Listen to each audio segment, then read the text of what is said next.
20%, 40%, 60% अनुदान देण्याचा शिंदे फडणवीस सरकारचा निर्णय हा ऐतिहासिक अशी भावना शिक्षण क्षेत्रामध्ये महाराष्ट्रातील प्राथमिक, माध्यमिक, उच्च माध्यमिक, अंशतः अनुदानित, त्रुटीपूर्तता अघोषित शिक्षकांमध्ये आता उमटत आहे। आणि या संदर्भात जे प्रश्न समोर येत आहे की शासन निर्णय केव्हा निर्गमित होणार आहे, तर त्या संदर्भात सुद्धा माहिती जी समोर येते ती देखील आपण पुढे बघणार आहोत।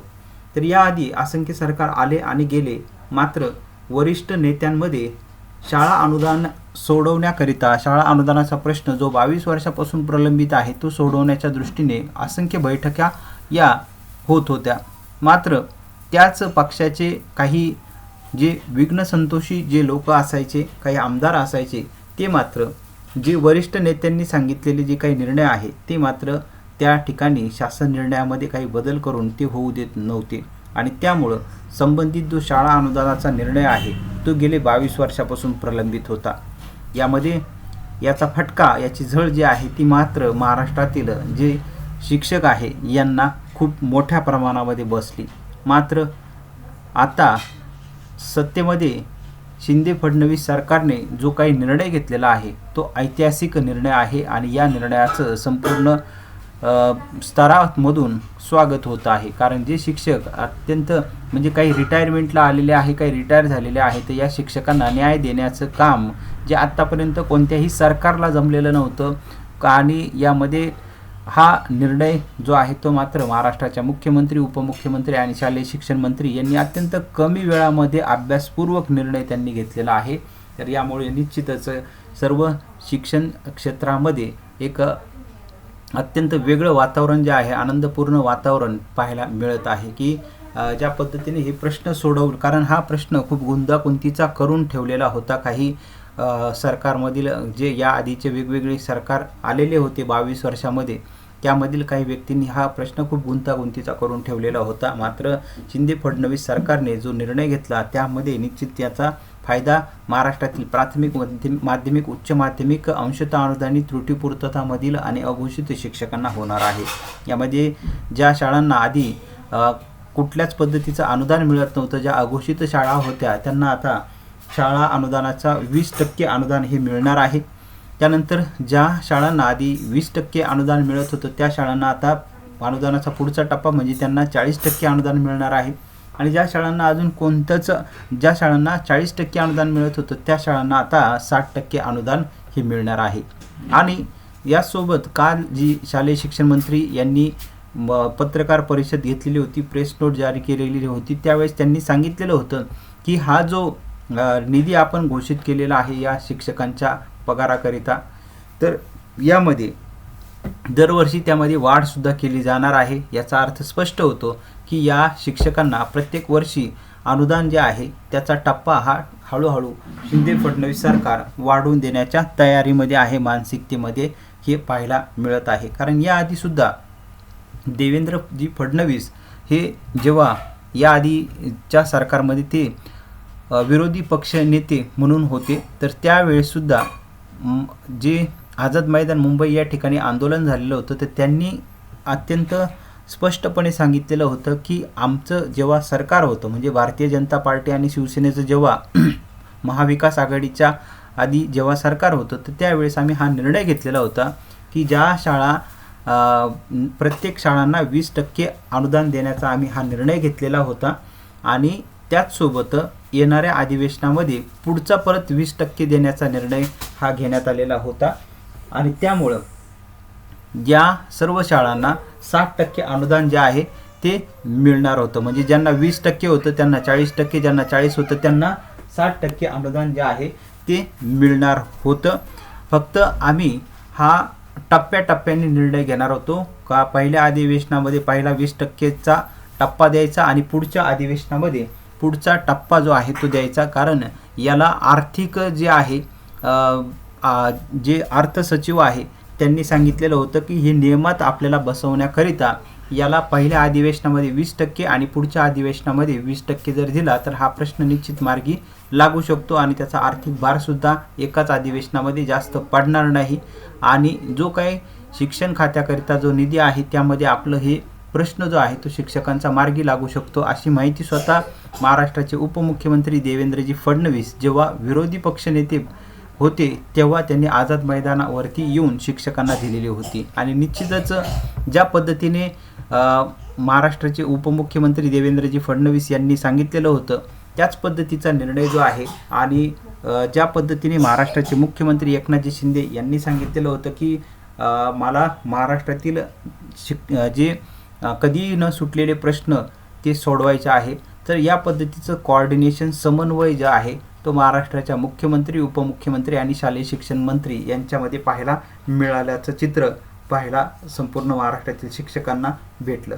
कारण जेव्हा शिक्षकांचा शाळा अनुदानाचं आंदोलन सुरू होतं आणि या संदर्भात अत्यंत तातडीने शिंदे फडणवीस सरकारमधील मंत्र्यांनी या आंदोलनाला भेटी दिलेल्या होत्या आणि जी सरकारसोबत चर्चा जी आहे ती दुसऱ्या तिसऱ्या दिवशीच आंदोलनाच्या सुरू झालेली होती. हा देखील शिक्षकांकरिता एक खूप मोठा चांगला अनुभव होता.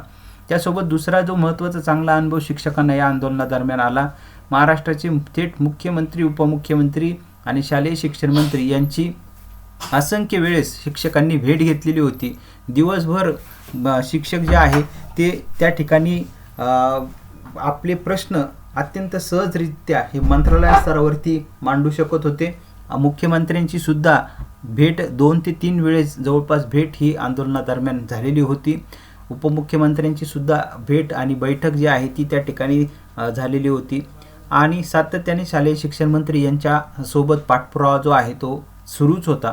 तर हा अत्यंत चांगला अनुभव जो आहे तो शिक्षकांना या सरकारकडून आला आणि निश्चितच यापुढे शिंदे फडणवीस सरकार म्हणजेच महाराष्ट्राचे मुख्यमंत्री एकनाथजी शिंदे, उपमुख्यमंत्री देवेंद्रजी फडणवीस आणि शालेय शिक्षण मंत्री दीपक केसरकर यांनी जो ऐतिहासिक निर्णय घेतलेला आहे तो ऐतिहासिक निर्णय शिक्षक कधीही विसरणार नाही. यामध्ये प्रामुख्याने अंशतः अनुदानित शिक्षक, त्रुटीपूर्तता आणि अघोषित शाळांवरील शिक्षक हा निर्णय आणि महाराष्ट्राच्या मुख्यमंत्री, उपमुख्यमंत्री, शालेय शिक्षण मंत्री यांना कधीही विसरणार नाही अशा बोलक्या प्रतिक्रिया ज्या आहे त्या शिक्षकांकडून समोर येत आहे. आणि निश्चितच महाराष्ट्राच्या याआधीसुद्धा जेव्हा हा निर्णय घोषित करण्यात आलेला होता, शालेय शिक्षण मंत्री यांनी हा निर्णय घोषित केला त्यावेळेस त्यांनी सांगितलं की मला हा निर्णय घोषित करण्याकरिता महाराष्ट्राचे मुख्यमंत्री एकनाथजी शिंदे आणि उपमुख्यमंत्री देवेंद्रजी फडणवीस यांनीच सांगितलेलं आहे की तुम्हीच हा निर्णय जो आहे तो घोषित करा आणि त्यामुळं हा मी निर्णय घोषित करतो. परंतु हा निर्णय घोषित करण्याचा अधिकार जो आहे तो मात्र महाराष्ट्राच्या मुख्यमंत्री आणि उपमुख्यमंत्री यांचा होता, परंतु त्यांनीच मला सांगितलं की तुम्हीच हा निर्णय घोषित करा आणि त्यामुळे हा मी निर्णय घोषित केलेला आहे.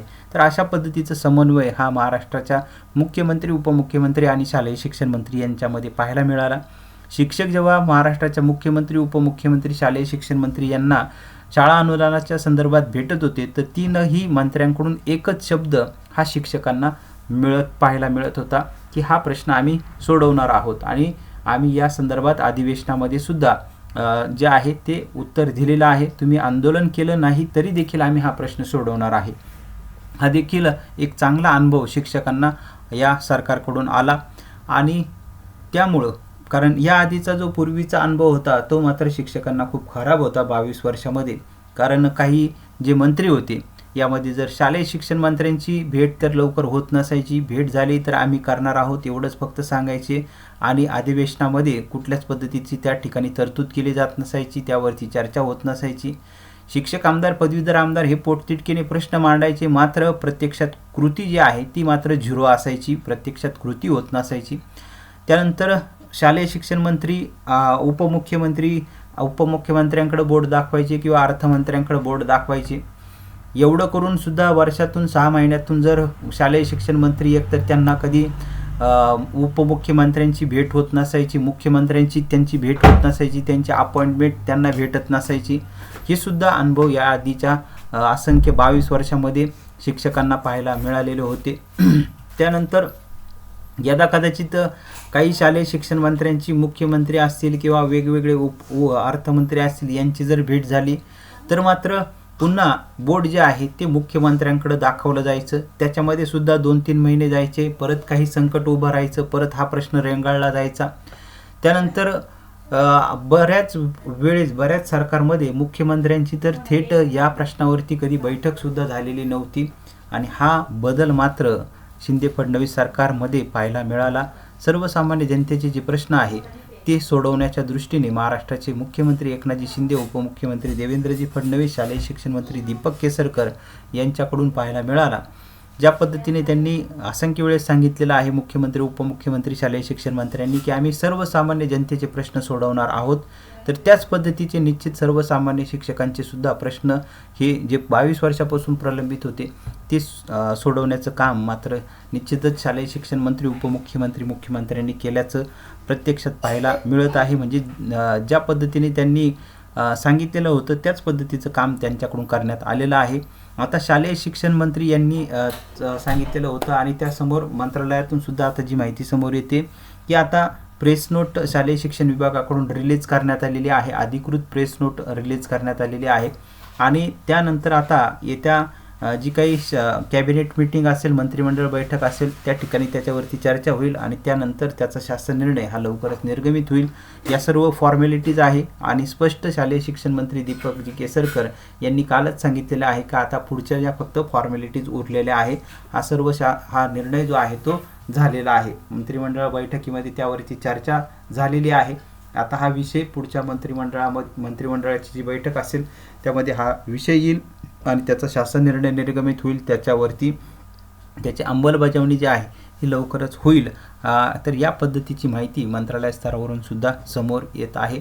याआधी विविध सरकार आले गेले तर यामध्ये फक्त शिक्षक आमदार, पदवीधर आमदार यांच्या निवडणुका डोळ्यासमोर ठेवूनच निर्णय हे घेतले जात होते. मात्र तसं चित्र या सरकारकडून पाहायला मिळालं नाही. ही देखील एक अत्यंत वेगळा अनुभव हा शिक्षकांकडून होता. आज महाराष्ट्राच्या शालेय शिक्षण मंत्री, उपमुख्यमंत्री देवेंद्रजी फडणवीस आणि मुख्यमंत्री एकनाथजी शिंदे यांचीसुद्धा शिक्षकांनी भेट घेऊन त्यांचा सत्कार केला. त्यांना देखील धन्यवाद देण्यात आलेले आहे आणि त्याचसोबत जेव्हा आंदोलन सुरू झालेलं होतं आझाद मैदान मुंबई आणि शासनासोबत जी चर्चा सुरू होती त्यामध्ये भारतीय जनता पार्टीचे काही महत्त्वपूर्ण आमदार, कॅबिनेट मंत्री, त्यानंतर शिंदे गटातील काही आमदार, कॅबिनेट मंत्री, काही विविध जे समाजसेवक आहे, काही ॲडव्होकेट आहे, काही विविध वृत्तपत्राचे संपादक आहे यांच्याकडून सुद्धा शिक्षकांचा प्रश्न मार्गी लावण्याकरिता जे सरकारसोबत, शासनासोबत मध्यस्थी करण्यात आलेली होती, चर्चा करण्यात आलेली होती, जी माहिती जी आहे ती आझाद मैदान मुंबई या ठिकाणावरून मंत्रालय स्तरावरती, शासन स्तरावरती देण्याचं कामसुद्धा हे काही मंत्र्यांकडून करण्यात आलेलं होतं. दुवा जो आहे तो काही मंत्र्यांकडून करण्यात आलेला होता आणि त्यामुळं हा प्रश्न जो आहे तो लवकरात लवकर मार्गी लागला आणि ज्या मंत्र्यांनी सुद्धा हा प्रश्न सोडवण्याचा प्रयत्न केलेला होता त्यांचीसुद्धा आज आणि काल विविध शिक्षकांनी भेट घेऊन त्यांचा देखील सत्कार केला. तर अशा पद्धतीचा अत्यंत चांगला अनुभव हा शिक्षकांना समोर आलेला आहे. आता येत्या काळामध्ये लवकरच हा शासन निर्णय निर्गमित होईल अशी सुद्धा माहिती मंत्रालय स्तरावरून समोर येत आहे. जी कॅबिनेट असेल त्या कॅबिनेटमध्ये यावरती विषय येईल आणि तो प्रश्नसुद्धा मार्गी लागेल. या फक्त फॉर्मॅलिटीज आहे असं सुद्धा कालच शालेय शिक्षण मंत्री यांनी प्रेस कॉन्फरन्स जेव्हा घेतलेली होती त्यामध्ये सांगितलेलं होतं.